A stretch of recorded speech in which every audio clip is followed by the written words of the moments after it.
Hello, and welcome to an episode of the Eventual Knits podcast.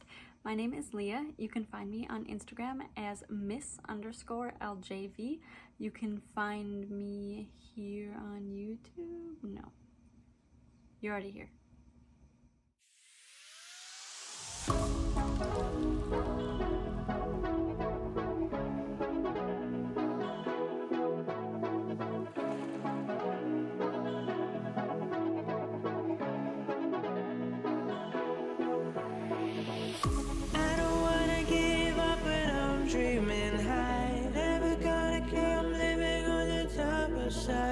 If I'm gonna make it, I will never miss the chance, yeah, yeah.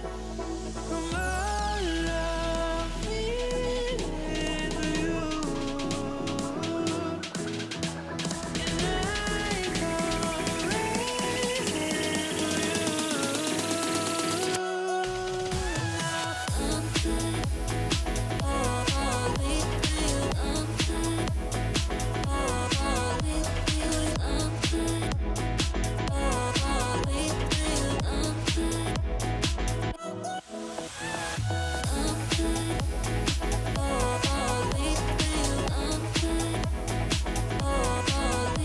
I'm good, oh, with you, I'm good. Hello, and welcome to another episode of the Eventual Knits podcast. My name is Leah. I use she, her pronouns, and you can find me on Instagram as Miss_LJV. Today is May something. I never ever look up the dates.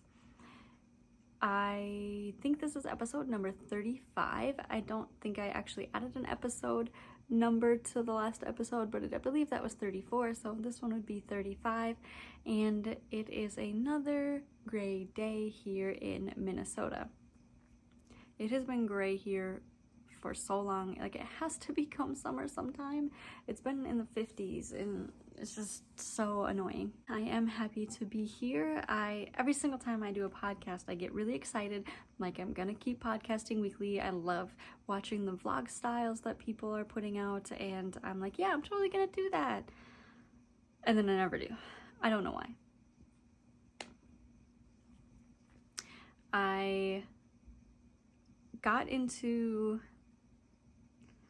I don't want to say a knitting slump, I just wasn't doing as much. I have started napping a lot, so like my sleep schedule is fine. Like I'm practicing good sleep hygiene, but I'm really tired at the end of the day, at the end of the work day, or like in the early afternoon, and so I have been sleeping just a little, well, somewhere between a half hour to like 2 hours after work almost every day, and that is an activity that takes up time.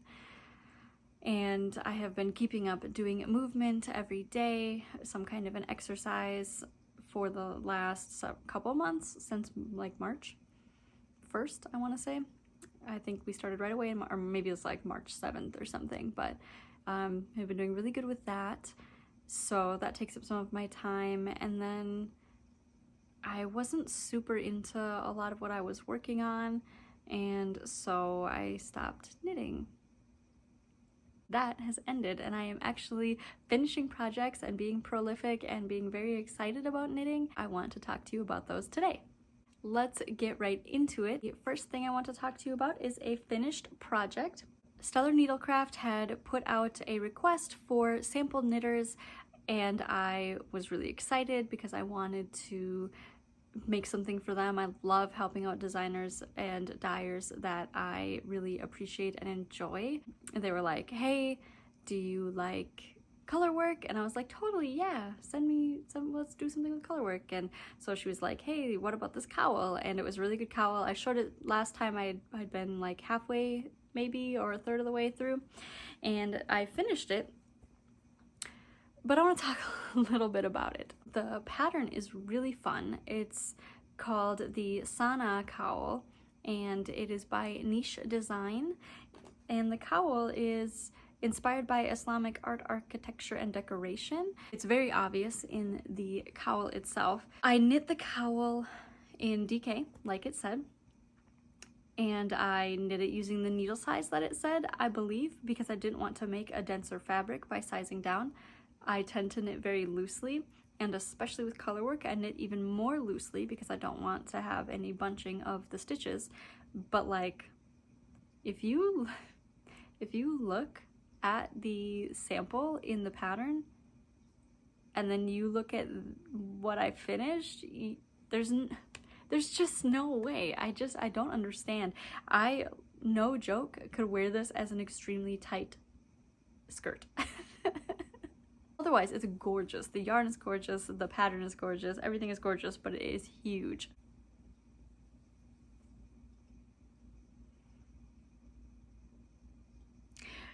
This is the cowl. So the yarn is a blue and an orange. It is a non-superwash yarn. I think it is the first time that I have knowingly used non-superwash yarn in a project, and it feels a little rough at first on my hands that are used to really soft merino, but you get used to it. It's like spongy and like really nice, and there's like a really good color depth to it. And what's really nice about Stellar Needlecraft's yarn is that it is very tonal, so there are deeper colors and lighter colors, and I really like the way that it looks. Like, I love the way that the blue changes here, very complex. I also think this design is amazing with the points. So they said like onion domes and minarets and something else. Oh, and calling these little stars the little basically the lice stitch up at the top and the bottom. Here, I know I showed this last time, but I'll give you a little sneak peek there at my floats. Back of the work, my floats. I tend to err on the side of not catching floats if I don't have to, and so I only catch floats if there are more than 7, like more than 7 stitches in a row. So really most of the places that I only needed to catch floats were like maybe 12 stitches in between. So I'm even struggling to find them. Oh, like maybe here? No. Yeah, like here. I only catch it the one time per section. But yeah, it's looking real nice.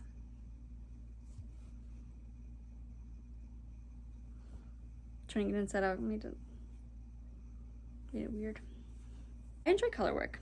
I think it goes by really fast. I think that it is really pretty to look at, and it's visually very interesting. It's interesting while you're knitting it.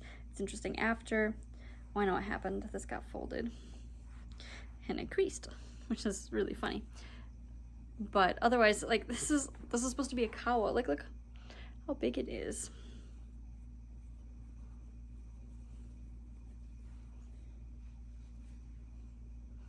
Like, so the pattern has her like this, and it's really small, and on me it's huge. I mean, I guess like it's nice and warm, and I know this is just a sample, like it really showcases Stellar Needlecraft's yarn, but in terms of like the size of a cowl, it is massive. That is the Sana cowl by Niche Designs in Stellar Needlecraft.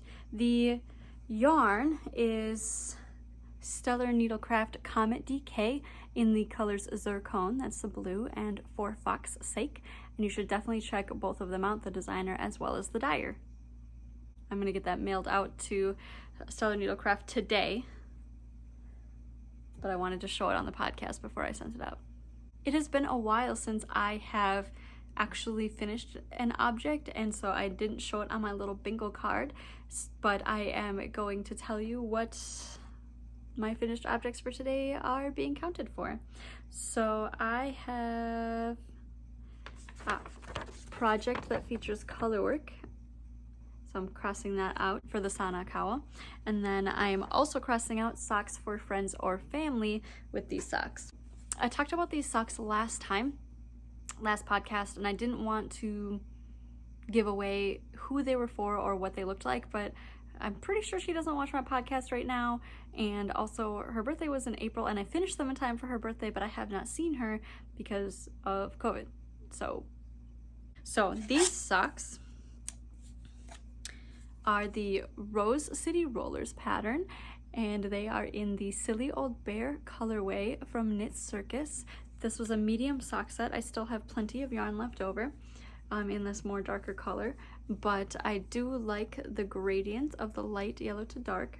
I don't think I showed these before. Sorry if I have, but either way, I don't think I did. I did a slip stitch heel, and I think she only wears shorty socks, and so I liked the Rose City Rollers pattern because it was a little rolling. Honestly, she might hate that it rolls. I don't know, but I think it looks really cute, and it's a good in-between of an ankle sock and a really short shorty sock. Rose City Rollers pattern is by Mary Catherine Briner, and the Silly Old Bear colorway is probably in Greatest of Ease yarn, which is a fingering weight, a thick fingering weight from Knit Circus, and I'm really excited to give these to my friend because I know she will love them, and she loves this color. Actually, a while ago when I had her pick out and narrow down, like we went through all of Knit Circus's colorways, and she narrowed down the ones that were her favorite, and she had narrowed it down to Silly Old Bear and then Brass.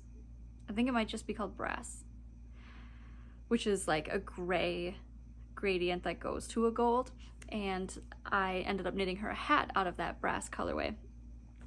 But at the same time, she did not know this, of course, but when she bought Brass, I also bought Silly Old Bear in a sock set at the exact same time. I had this yarn for over a year, ready to make her a pair of socks at some point, and I did.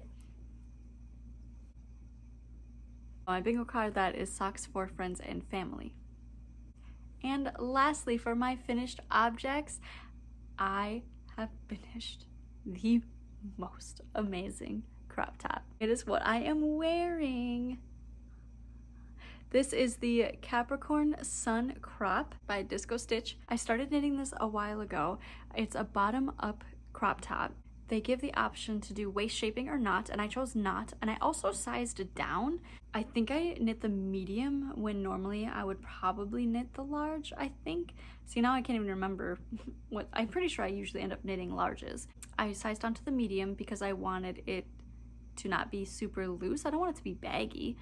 And I had knit the whole body, and then I had set it down before starting because I knew it was going to require more attention to split and do the front and the back and do the cabling. There's a little cable detail on the edge here, and that was a perfect thing for me to do because she ended up releasing a wider front panel version. The original version goes in, there's more decreases, and so I like when I was looking at it, I was like, that just goes in really far. Like, you see a lot of like chest right here, and like for me that would be just a lot of side boob, and I don't think that's a very flattering look for me, it going in really far right there. When she released the wider front panel and I looked, and there was nothing different except for there's less decreasing and whatever the directions are for that, and I was like, yes, so happy. After that, I just quick knit up the rest of the top, and it was really fast. I definitely am going to make more. Yeah, maybe in more summer, less wool, maybe. I knit this in Feederbrook Farms. Feederbrook Farm. It says approximately 100 grams, 260 yards, hand-dyed, milled in the USA, 100% blue-faced Leicester wool, and then there's no colorway. Doesn't say anything on it. It was a one-off at my local yarn store, Knitting from the Heart, and I was like, hey, maybe it will be enough to knit. Oh, that was part of the reason why I sized down too, is because I only had one skein, and it did not end up being enough because one, I did the wider front panel, which of course will use more yarn, and two, I did knit the body a little bit longer than the pattern said. Not much, because again, I was worried about running out, but I am fine with the crop. I considered in the future making a new one, making it longer than a crop, but for now, crop. All right, so here is the full thing. It is so cute. So the Feederbrook Farm yarn is a marled yarn, as you can see here, and it does do a sort of gradient striping sequence. And then it has a cable detail. And then some ribbing at the top.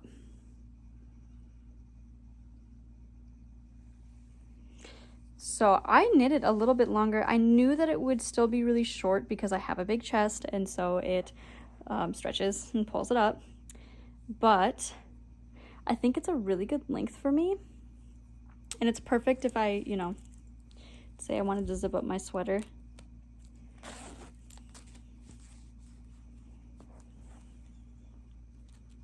Super cute. Oh my god, so cute.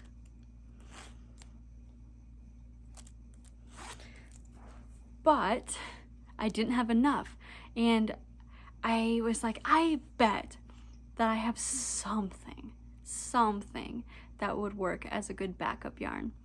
And I ended up doing the entire back panel in it, or not the entire back panel, but a lot of the back panel in backup yarn that I found. So when I was working up this, starting around here-ish, I did actually make sure to save some yarn so that on the back I could also do the same thing. And I made sure to save this last little chunk when you reconnect it, so that it goes all the way around the back. So the purple is on the collar on the front and the back.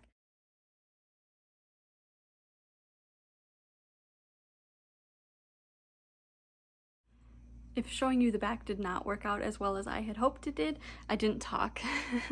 I will either do a voiceover of the back, or I will just put in a picture of what the back looks like. I feel like in person it looks less jarring than in a photograph, because my camera, it has a lot of difficulty trying to figure out what to focus on with all these colors and the black contrasting color. But I knew that I had a bunch of different little bits of marled yarn left over from a different project, and I'm trying to think of what project that was. I don't remember, but if I do remember, I will put it in either the show notes or in an overlay around here. But I knew that I had some marled yarns, just little bits here and there, and I knew, or I had hoped that I could find a good substitute, and I think I did a pretty good job. Even though the marled yarn that I used, one, is a fingering weight and not a DK weight, so I ended up using more, and it's more, you can see through it more. Two, the marling isn't with a black, it's with a different color. I still think the gradient matches really well with the yarn that I was using, and so I am very pleased with the result. Like, I think I count this whole crop top as a win. So again, that is the Capricorn Sun Crop wider front panel by Disco Stitch. Oh, so here's the Friends and Family, Socks for Friends and Family. I did project from a new to me designer. I've never made anything from her before. I am super excited to have found her and be working on stuff. I found her through I Play with Fiber on Instagram. If you've never seen I Play with Fiber's reels, go check her out. Alright, so that is it for all of my finished objects, but I have finished 3 things. I mean, I know that the socks were finished a while ago, but I mean, I finished an entire top, and I finished that huge cowl, and I am making a lot of progress on a couple other things. The first thing I'm going to talk about is a sock set that I'm working on for Steve. I finished a set of socks in yarn from Peach Queen Yarns. They were Hyrule's Princess and Hyrule's Hero, so Link and Zelda, or Zelda and Link, socks. And I am making a matching set for him. So I just finished the Hyrule's Hero, the Link sock. It is a self-striping in Link's colors, the gold and green and other green and blue and a light green. So it is Link's colors. And I'm just knitting him a vanilla sock, giving him a little bit of an ankle, a slip stitch heel, knit for quite some time, and then doing a rounded toe. And it's coming along really nicely. I like it. There's a little hole here. I got lazy and I didn't, normally what I do, so you can actually see it on this side, what I do is I just take the yarn that is left on the inside and I close up the holes. I also did fiddle a little bit in the gusset. I was just looking, I was like, wow, that ended up being really thin right there. But I did fiddle a little bit so that these were even, and this was even in that this area wouldn't be, or that it would continue in pattern instead of being mixed up. So I did a little bit of stuff with it, but I know he doesn't really care. And so this is half of it and I finished it, and the next sock I'm going to start, of course, is going to be in Hyrule's Princess, which is like pinks and blues. And Steve has a much bigger foot than me, so this is a much bigger sock blocker. But yeah, nothing much to say on it. It was a very basic sock. Socks are really, especially big socks like Steve's, are great work knitting. I can work on them just in the round, little bits here and there. It doesn't feel like as much of a, I don't want to say burden, but like they don't feel like they take as long if I'm doing it at work and not in my free time, as it were. And then really, I only have one other whip that I'm actively working on. I have a couple things that are languishing right now, but I think they will languish for a bit longer. In the meantime, I am working on a sweater that I am so excited for. And this is called the Hachi sweater by Kaneko Yuki. And I believe that she is a Japanese designer, and Hachi means 8. I don't know where I saw this sweater. I feel like someone on my Instagram might have posted themselves wearing one, and it was a while ago, and I was like, oh, I really want to make it. And so I went to Bee Woolen and I bought yarn for the sweater. So this is, I'm almost done with the body. So I followed the pattern exactly as is, and you start, it's top down of course, and you do a neck that leads right into the cabling. There's 2 cables down the front, and they actually loosely form the character for Hachi, so it's kind of like 2 little swooshies almost. And there's a lovely detail on the shoulders.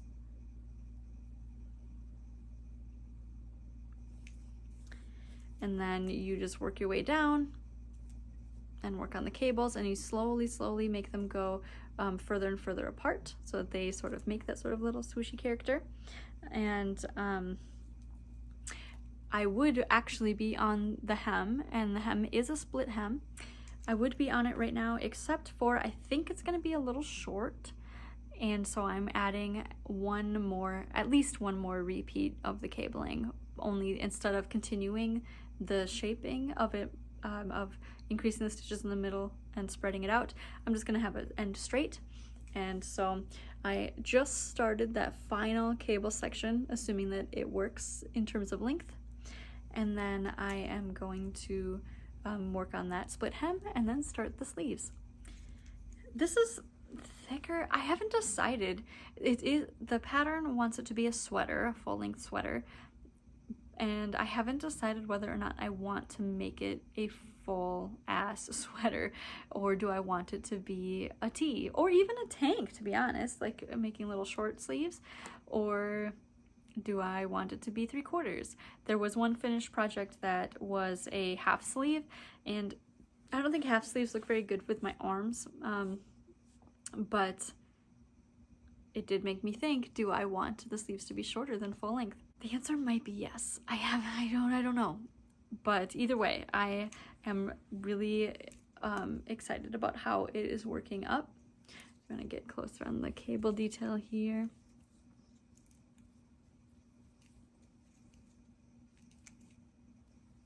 I'm doing a very bad job of this.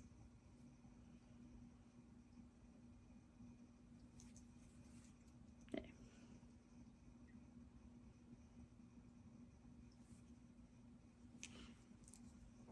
And the stitch markers that I have on there are this little video game controller from the Lemonade shop. Cute. It kind of looks like a PlayStation controller, and it has colored buttons, and it has a little heart in the middle. And then my other stitch marker on there is this really cute, delicious looking cinnamon roll by Simply Serving. No joke, every single time I pass that cinnamon roll, I think about how cute it is and how delicious it looks. All right, that is it for everything that I am working on. I don't really have a ton of plans for what I am going to be working on next. I might make another crop top. I honestly might make a couple more. And I also am thinking about making more lollipop crop tops. I have two, and I wear them a lot. They are pretty much the perfect tee, or they're very good for this kind of weather where you can just wear something and then you can wear something over it. And I considered making one that's longer, that it's not a crop, that it is a longer tee, and I might do that. I don't know. I haven't decided. I constantly look over at my Knit Circus Gradients over there, and there's several that I really want to make stuff for, especially those Monsters Ink colorways. They're so good. So many things to knit, so little time. Speaking of yarns, let's talk about a couple of yarns that I want to show you. I only have two for you today. Don't worry if you hate someone showing off all of their yarn stuff. Don't worry, there's not that much. The first one is actually a Malabrigo sock set that was actually put together, I think, for a shawl that Bee Woolen was going to be doing a knit along for. And by going to, I mean I think it started in April, and I was not in the mood to be working on or being a part of a knit along at the time, so I didn't participate. But I had bought this because it's so pretty. So it's 3 skeins of Malabrigo sock in the colorways Disfraz, Frank Ochre, and Light of Love.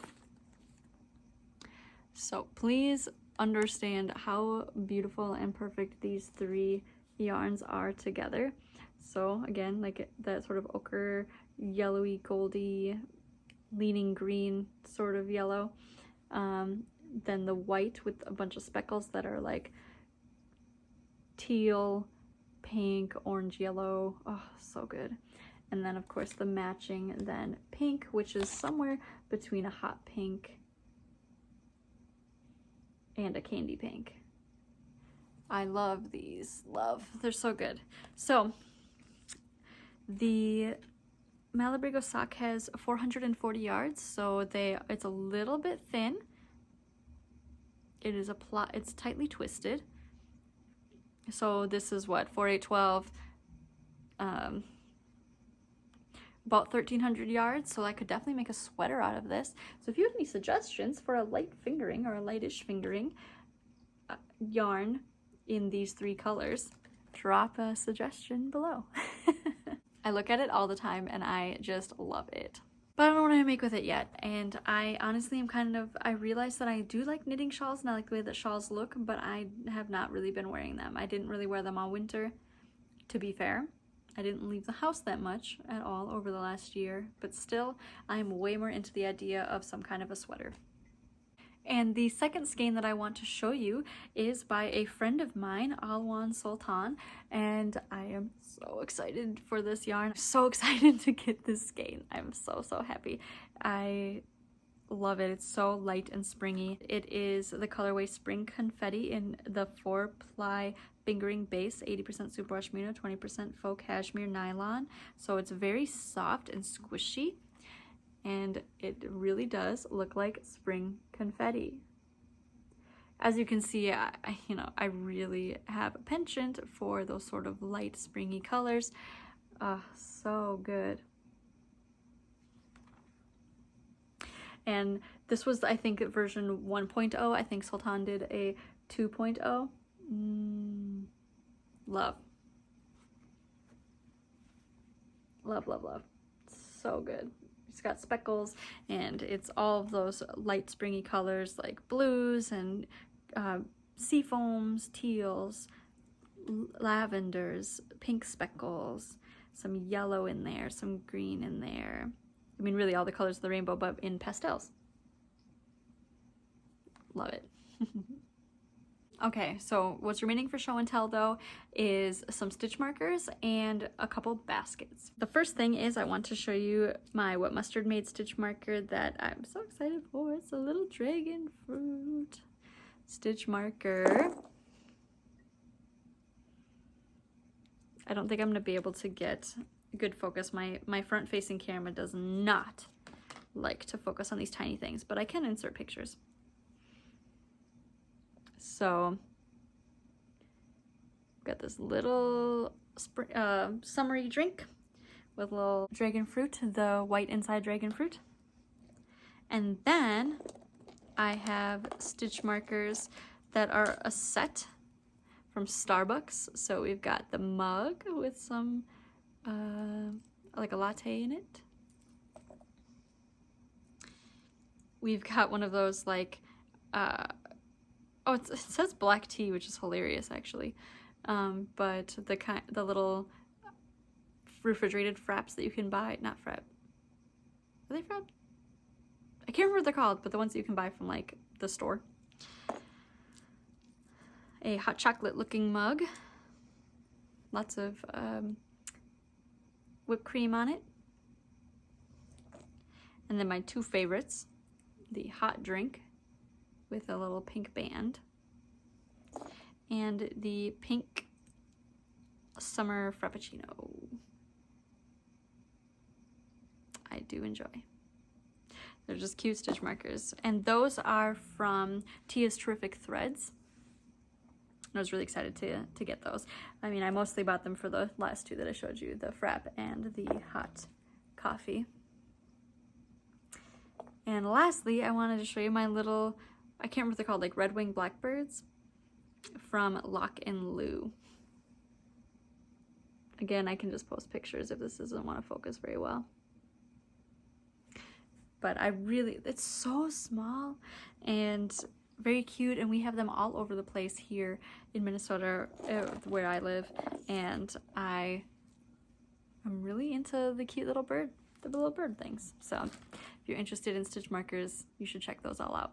I have so many project bags, and I've gone through the entire upstairs. It's exactly the way I want it to be for the most part. I say for the most part, like I can always do more, but I think that it is in exactly the kind of place that we need. It is quite empty up here other than all of the things that we love. We know where everything is. It's fantastic. I have a ton of project bags that I could not part with, but I really only use project bags for traveling. If I put something in a project bag, I will forget about it. Just 100%. Even if it's something I really want to knit. If it's in a project bag, I do not remember it exists. I've started trying to use baskets, and I've been way, way more successful with baskets because I can see. I'm a very visual person. I bought 2 baskets from Star Knits. That's her little logo. And I keep little sock projects in here. So you can see I had the first sock for Steve's socks in this basket. So then I'm going to take out this ball and I will replace it with the next one. And I knit myself a sock and him a sock, and I have this much left, which is quite a bit, like a baseball size amount. When we go to thrift stores, I am always on the lookout for baskets that the kind of basket that I want for projects, and this basket is huge. It's got to be more than 12 inches in diameter, and it's great for putting things in and projects and storing things. It's a little warped, like it doesn't sit flat, and that's probably why whoever donated it, because it doesn't, on like a hard surface, doesn't sit flat. But I mostly just keep this on our big ottoman downstairs, and then that's where I can put stuff to whether it's like a project that I'm currently working on or little notions that I might need later. When I've been working on the Hachi sweater, that's where I put the cable needle when I'm not using it, and it's not even a cable needle, it is just one of my straight needles. But then I know it's there. So I'm still trying to always figure out my storage for my projects and my yarn stuff, but I do think the baskets is a good solution in the future, and so I will keep looking for baskets that I can add to my collection and keep my projects visible. So that is it for all of my knitting stuff or all of my crafty stuff. In other life stuff, work has been fine. Not too much going on there. We have our performance reviews coming up in the next month, and I think it'll go well for me. Who knows? So last year, because of COVID, they didn't do any sort of pay merit increases, and in fact, people in the upper brackets took pay decreases. I have been, I guess I don't know if I should be talking about this on a podcast. I've been really vocal about, I have I have 2 master's degrees, and I am making less than I made as a teacher, and to be clear, teachers need to be paid way, way more also, but just as a comparison. And so and the work that I do is really good. I work at a university in IT, in technology. My boss actually told me that not that I need to stop in any way, but like, she's like, it's weird that you refer to yourself as like a technology trainer or a technical writer, because your job is so much more than that. And I thought that was really interesting. I don't know, a title's a title. You hear a word, you hear a title, that's what you are. And she's like, training is such a small part of what you do. She's been our boss for, well, over a year now, but she started in 2020, right before the pandemic hit. And she's like, I'm trying to find a way to get people to understand what you guys' jobs are in a way that, because you guys do so much and you do so many different things, you wear so many hats, and I want to try to like get job titles and classifications for you that are appropriate, and not just, oh, we call you this because that's what we've always called the position. And so I love the idea of having a new job title that I guess matches what I actually do, because it's really impossible to explain what I do, and I tend to just tell people I'm a technical writer. But I have learned by telling people that I guess the profession is kind of looked down on, even though if you've ever used someone's help documentation on a website and you thought that it was terrible, or if you use someone's documentation on a website and you thought the directions were clear and accurate and precise, and you could solve your issue quickly, that is a good technical writer or a good documentation specialist. And just saying. Honestly, I personally almost never encountered help articles until I started working in this position. Maybe for like phone stuff, or maybe like Apple product stuff maybe, but I wonder how many people have gone to Zoom's help site. When I do searches for Zoom, my articles come up first. Like on the university's website, which is really funny to me. And I do know lots of outside people look at our articles too. But anyway, so I'm curious to see where that goes. If my pay doesn't increase to match my like skills, eventually I will have to look for a new job. But right now I'm fine. I'm feeling very comfortable and very competent. And because I do so many things, I'm not bored. And I have had a lot of jobs in my life because I get bored or I get burned out. I'm not feeling either of those things right now, which is good. I've been in this job for 2 years, and in the past it used to be like a 2-year itch. I was a teacher for 5 years. That's job update. Otherwise, I have been playing some video games as well and watching Steve play a lot of them.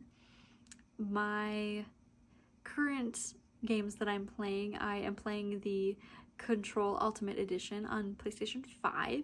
I did get the Platinum in Control PlayStation 4, but you needed to buy the Ultimate Edition for PlayStation 5, which I am not sorry about. I love Control. I would play it over and over and over again. Control is a third person, I mean, I guess technically it's a shooter It's an action game, but I love it because it's very like X-Files-y. Also takes a lot of inspiration from Twin Peaks. So I just love the lore in that game. I love the idea of a Federal Bureau of Control, and not or knowing that so much is out there, and it's just, I love it. And I am also loosely playing Hades still. Hades is a roguelike, and so you're dying and starting over and dying and starting over. And I mean, I've gotten good enough at the game that I can almost always get to Hades. And by almost always, I mean always. Unless my heat is too high, unless I've added too many difficulties on top of it, extra challenges on top of it. But that's also really fun. Hades, I really like games that have tight controls, where like Bayonetta's, Catherine's, any of those kinds of games that they're like precision games, and have you get to get better and have high skill. So I've been playing a lot of that. And then Steve and I have been playing through It Takes Two. And I don't know, the game itself is great. Like, the gameplay is great, it's beautiful, the music is good, but the story is, I do not like the story. The story is about a couple who is going to get a divorce, and then the daughter is upset about it, and she cries, and this is like the first 2 minutes of the game, cries and then turns them into dolls, and then the whole point of the game is like cooperation, and you're working to save your marriage. But they were like actively going through divorce at the time, or like that was like the whole plan. I personally don't believe in staying together for the kids. I don't believe in making a marriage work at all costs. Like, just because you need a divorce doesn't mean it was a failure. Maybe you're just not compatible. Maybe you grew in different ways. You don't have to stay together if you get married. Yeah, if it's just that you need counseling and you weren't putting in the effort, sure, maybe you don't need a divorce. But it's like the idea that if you do end up getting a divorce, that you failed and you didn't try hard enough, is one that really pisses me off. Everyone grows and changes, and sometimes you just end up growing apart, and that's just like life. It's okay. You are not a failure. There's nothing wrong with you. You are absolutely worthy as you are. Personally, I'm not excited about the message of the game, but everything else about the game is amazing. Hopping off my soapbox. And yeah, as I mentioned, just keeping movement. I feel really good about doing exercises. I've been doing a lot of resistance band stuff. I like feeling strong, so I like doing weightlifting, anything that feels like weightlifting, doing yoga, playing ITG. ITG is cardio, but just feeling like I have stamina, going for walks when it's been nice out, that kind of thing. I don't really think I have anything else. I hope that you have been having a lovely spring if you are in the Northern Hemisphere. I hope that you can find joy, go outside if you can, enjoy the blooms, and hopefully, as we keep marching through this pandemic, hopefully you'll be able to see people if you want to, and make those in-person connections. I have a feeling that nothing really will change all that much for us in the coming months, other than being able to actually visit a couple of our friends, which will be really nice. We are going to be out of town in 2 weeks to stay in Madison at our second home in Madison, but otherwise, yeah, pretty much the same. Thank you so much for watching my podcast. If you are a returning viewer, nice to see you. Happy to have you. And if you are new, welcome. This is pretty much the style of my podcast, and I look forward to talking to you again soon. Bye. Do you have a way to shoot the cannon? Yeah. Okay, we want to hit these. Wow, you really sailed past that I one. didn't know you were in it. Yeah! Yeah, I'll show you how!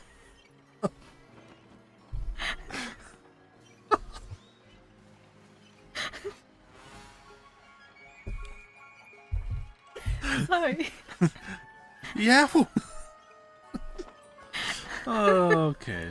Alright, sister, I got you. Okay, so you're in I it. think you want. Do you want to be launching me into these targets? I think. Alright, are you ready? Yeah. Oh yeah. Right, Rusty? Good trophy. Amp is how you're spelling.